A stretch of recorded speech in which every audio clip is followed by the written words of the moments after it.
Sua argumentação é sempre fantástica. Eu acho que a gente precisa entender também quais são as características de cada país. O que cada país tem de educação, o que cada país tem de desenvolvimento. Porque, afinal de contas, a lógica da Júlia faz muito sentido para a economia americana, né?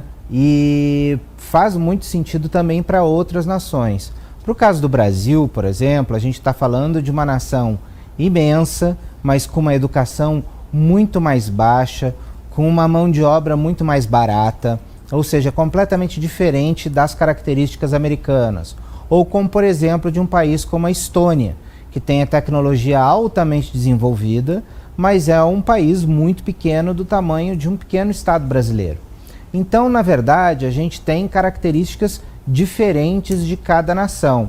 E o que a Júlia coloca muito bem, ela coloca a respeito de uma nação como os Estados Unidos. Uma nação que, ao longo das últimas décadas, vem trabalhando nesse sentido. Vem trabalhando no sentido de se tornar um grande player no comércio internacional e se tornar também uma economia robusta, mas não uma economia fechada. Se a gente fosse voltar às teses, por exemplo, do Ronald Reagan, que vem aí muito tempo antes do Donald Trump, o Reagan discordaria claramente disso. Aliás, existem vídeos do Reagan falando exatamente isso, circulando aí pelas redes. O Reagan diz exatamente que você precisa não criar barreiras ao comércio. Você precisa de livre comércio para que as nações sejam mais saudáveis, para que elas tenham melhores trocas comerciais, maiores trocas comerciais, maior troca de riqueza, uma espécie de ganha-ganha. E você só vai ter isso em um regime de plena liberdade, que vai completamente no sentido oposto do que o Trump está fazendo. O que o Trump está fazendo é aquilo que o Brasil defendia muito tempo atrás, ou seja, que é a gente erguer barreiras ao comércio e proteger a indústria nacional. Isso funciona? Isso no Brasil não funcionou, não gerou empregos, não gerou tecnologia, muito pelo contrário.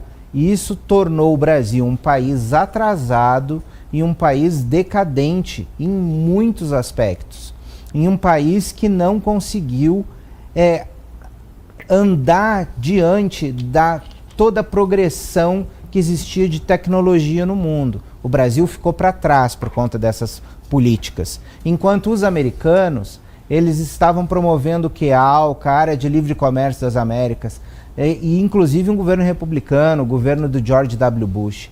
Ou seja, o livre comércio é a base de um sistema democrático sólido, o livre comércio e a derrubada das barreiras é a essência de uma economia saudável e é o lugar onde podem florescer cada vez mais motivos para você ter inovação, aonde você vai ter parques tecnológicos desenvolvidos. Eu me lembro conversando com o John McCain anos atrás, em 2016, ele dizia: Márcio, o iPhone está sendo produzido na China, mas isso aqui, ele apontava para o iPhone, isso aqui foi inventado nos Estados Unidos. Então vai muito naquilo, na esteira do que você falou. Vai na esteira de que a tecnologia inventada nos Estados Unidos, ela pode ser produzida em outro lugar, né? Mas a tecnologia ela foi desenvolvida lá, para um lugar para onde fluem as mentes mais brilhantes do mundo, especialmente dentro desse setor, tecnologia, engenharia, que é o que a gente tem visto nos últimos tempos. Então, me parece que a gente olhando para as últimas décadas do que o Partido Republicano pregou, o Trump está indo na contramão do Partido Republicano, ele está indo na contramão do Reagan e ele está embarcando na ideia dessa ressaca da globalização, da antiglobalização, desses desmonte da globalização que a gente tem visto nos últimos tempos. Talvez isso seja muito bem como você colocou, é uma forma de você destruir a ordem atual para a construção de uma nova ordem. Agora resta combinar com os russos, e aí literalmente combinar com os russos, qual é o tipo de ordem que vai surgir disso tudo, Cláudio.